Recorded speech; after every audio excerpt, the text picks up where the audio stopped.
আসসালামু আলাইকুম বন্ধুরা, কেমন আছেন সবাই? আশা করি অবশ্যই ভালো আছেন। তো বন্ধুরা, ওয়েজ আর্নার্স কল্যাণ বোর্ড, যেটি প্রবাসীদেরই একটি সংগঠন বলতে পারি, আমরা ফান্ড বলতে পারি।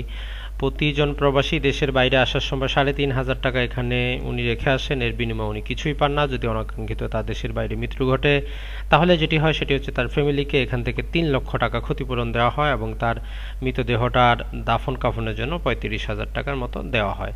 তো এই কল্যাণ বোর্ড থেকে প্রবাসী কল্যাণ ব্যাংকে কি করা হয়েছে, ২০০ কোটি টাকা দেওয়া হয়েছে প্রবাসী যারা করোনা ভাইরাসের কারণে ক্ষতিগ্রস্ত হয়েছেন তাদেরকে ঋণ দেওয়ার জন্য। আর এর জন্য তারা একটি নীতিমালা প্রস্তুত করেছে, যেটা আপনারা হয়তো অলরেডি জানেন, যেখানে সর্বোচ্চ আপনারা ৫ লক্ষ টাকা পর্যন্ত ঋণ নিতে পারবেন ৫ বছর মেয়াদি। তো অনেক প্রবাসী ভাইয়ের রিকোয়েস্ট ছিল যে ভাই, আমি কত টাকা মাসিক কিস্তি দিতে হবে, আমার সুদের হারটা কিভাবে হিসাব হবে। তো পরিপত্র অনুযায়ী এখানে ৪% সরল সুদ তারা নিবে এবং ১% প্রসেসিং ফি, ২% সার্ভিস চার্জ নিবে। তো এই কত টাকা খরচ হবে এই হিসাবটা আপনি চাইলে নিজেও করে নিতে পারেন। আপনাদের জন্য আমি জাস্ট একটি মাইক্রোসফট এক্সেল ফাইল বানিয়ে দিচ্ছি, জাস্ট এটি ডাউনলোড করে আপনি ব্যবহার করতে পারবেন। প্রবাসী ঋণের কিস্তির হিসাব, সর্বপ্রথম আপনি কত টাকার ঋণ নিচ্ছেন সেটা আপনি জাস্ট এখানে হিসাব করবেন যে ৫ লক্ষ টাকার ঋণ নিচ্ছেন। তো বছর বা কত সময় আপনি পরিশোধ করবেন এটা তারা সর্বোচ্চ একটি সীমা নির্ধারণ করে দিয়েছে। যদি আপনি দেখেন ম্যাক্সিমাম হচ্ছে যে ৫ বছরের জন্য সেটি হচ্ছে যে ৫৯ কিস্তিতে আপনাকে পরিশোধ করতে হবে। তো জাস্ট আমরা ৫৯ কিস্তি হিসাব করব যে ৫৯ কিস্তিতে আমরা এটা পরিশোধ করব। তো আমরা এখানে দিলাম ৫৯ কিস্তিতে আমরা পরিশোধ করব। সুদের হার হচ্ছে আমাদের ৪%, যেটা অলরেডি আমরা পরিপত্রে দেখেছি। তো তাহলে এখন কিস্তিটা কত হবে? তো এটা করার জন্য আমরা খুব সহজে আপনার এই যে ফাইলটি আছে, অথবা আপনি নতুন করে বানাতে পারেন, জাস্ট এখানে ইকুয়াল দিবেন, দেওয়ার পর পিএমটি টাইপ করে ফার্স্ট ব্র্যাকেট দিবেন, পিএমটি ফার্স্ট ব্র্যাকেট। এটি দিলেই আপনার কাছে অটোমেটিক কিছু অপশন চলে আসবে। দেখুন রেট বলা হচ্ছে, এই রেটে ক্লিক করার পর আপনি কত পার্সেন্ট সুদে আমরা নিচ্ছি, ৪%। তো মনে রাখবেন এই সুদগুলো হয় বাৎসরিক। তো যেহেতু ১২ মাসে ১ বছর, আমরা ১২ দিয়ে ভাগ করব, দিব কমা। তারপরে বলা হচ্ছে এনপিইআর, নাম্বার অফ পেমেন্ট, কত কিস্তিতে আমরা পরিশোধ করব। তার মানে হচ্ছে আমরা ৫৯ কিস্তিতে পরিশোধ করব, তারপরে দিব কমা। তারপরে বলা হচ্ছে যে পিবি, প্রেজেন্ট ভ্যালু, তো এটা আমরা মাইনাসে রাখবো যেহেতু আমরা এগুলো দিয়ে শোধ করে দিব। তো ৫ লক্ষ টাকা, এতটুকু পর্যন্ত আমাদের কাজ। ব্রেকেট আমরা ক্লোজ করব, আমরা জাস্ট মাউসের মধ্যে অথবা ল্যাপটপে ইন্টার প্রেস করব। তো তাহলে দেখুন ৯,৩৪৯ টাকা, মোটামুটি ২৭ পয়সা হচ্ছে আপনার প্রতি মাসের কিস্তি। তো আসলে এই কিস্তিটা প্রতি মাসে মাসে যে আপনি পরিশোধ করবেন, কত টাকা আপনার প্রতি মাসে মূলধন দিচ্ছেন, কত টাকা সুদ দিচ্ছেন, সেটা যদি জানতে চান সেটাও আপনারা জানতে পারবেন। আমাদের ৫ লক্ষ টাকা যদি লোন হয়, তাহলে বছরে যদি সুদ আমাদের ৪% হয়, যেহেতু আমরা ৫ বছরের জন্য নিব, তো তাহলে এই ৫ লক্ষ টাকায় ১ বছরে কত টাকা সুদ আসতেছে সেটাও কিন্তু আমরা খুব সহজে বের করতে পারবো। তো এটা করার জন্য জাস্ট আমরা যেটি করব সেটি হচ্ছে যে এই যে মোট টাকাটাকে সুদের হার দিয়ে ভাগ করব। তার মানে হচ্ছে আমরা পেলাম ২০,০০০ টাকা, অর্থাৎ ১ বছরে ৫ লক্ষ টাকার জন্য আপনি ২০,০০০ টাকা দিচ্ছেন। তো ১ বছরে যেহেতু ২০,০০০ দিচ্ছেন, তাহলে প্রতি মাসে কত দিচ্ছেন, এটা আমরা ১২ দিয়ে ভাগ দিলে প্রতি মাসেরটা পাবো। মানে মোটামুটি ১,৬৬৬ টাকা আপনি কি করতেছেন, এই সুদ দিচ্ছেন।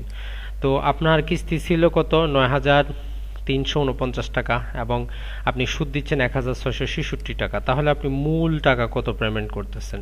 তো মূল টাকা কত পেমেন্ট করতেছেন সেটা কিস্তি থেকে সুদটা যদি আমরা বাদ দিই, তাহলে আমরা পাচ্ছি যে ৭,৬৮২ টাকা আপনি মূল টাকা দিচ্ছেন। তো এখন যদি হিসাব করি, তাহলে আপনার ৫ লক্ষ টাকার মধ্যে বাকি থাকতেছে কত প্রথম মাসে দেওয়ার পর, মাইনাস যদি আমরা এই যে মূল টাকাটা বাদ দেই, তাহলে আমরা পাচ্ছি ৪,৯২,৩১৭ টাকা আপনার প্রথম মাসে বাকি থাকতেছে। তো এখন যদি আমরা দ্বিতীয় মাসে দেখি যে দ্বিতীয় মাসে আপনার হিসাবটা কি করে হবে। তো প্রথম মাসে আমাদের হয়েছিল ৫ লক্ষ টাকার উপরে সুদ, দ্বিতীয় মাসে হবে ৪,৯২,৩১৭ টাকার উপরে সুদ। তো এক্ষেত্রে মাইক্রোসফট এক্সেলে খুব সহজ হিসাব, জাস্ট আমরা কপি এবং পেস্ট যদি করে দেই, হিসাবগুলো কিন্তু চলে আসবে। কন্ট্রোল সি এবং কন্ট্রোল বি যদি আমরা প্রেস করি, control C control B, control C control B, তো তাহলে আমাদের কিন্তু হয়ে গেল। দেখুন, তো এভাবে আমাদের হিসাবটা যদি ঠিক থাকে, জাস্ট আমরা যদি 5 বছরে আমাদের 60 সপ্তাহ হয়, 1 সপ্তাহ তারা কম দিয়েছে, তো আমরা জাস্ট 1 ঘর ট্রাই করে দেখি, 2 ঘর ট্রাই করে দেখি আমাদের হিসাবটা ঠিক আসছে কিনা। তো দেখেন ধীরে ধীরে আমাদের 4,92,00,000, 4,84,00,000, 4,76,000 অর্থাৎ কমে আসতেছে আমাদের যে আমরা যে লোনটা পরিশোধ করতেছি সেটি। তো এভাবে জাস্ট আমরা যদি এটাকে সিলেক্ট করে যদি আমরা কি করি, সম্পূর্ণ যদি 59 সপ্তাহ পর্যন্ত নিয়ে যাই, আমাদের অ্যাকাউন্টটা জিরো আসবে, অর্থাৎ আমাদের সম্পূর্ণ লোন পরিশোধিত হয়ে যাবে। তো দেখুন আমরা 59 সপ্তাহ যেটি হলো সেটি হচ্ছে আমাদের যে মূল টাকা সেটা পরিশোধ হয়ে গেল, সম্পূর্ণ কিছু শেষ। তো শেষের দিকে দেখেন 31 টাকা দিলেন আপনি সুদ এবং 9,318 টাকা দিলেন আপনি মূল টাকা। তো মনে রাখবেন এই যে প্রবাসী আপনি 5 লক্ষ টাকা নিচ্ছেন, এক্ষেত্রে যেটি সেটি হচ্ছে 5 লক্ষ টাকার 3%, অর্থাৎ মোটামুটি 15,000 টাকা তারা আপনার থেকে কেটে রেখে দিবে।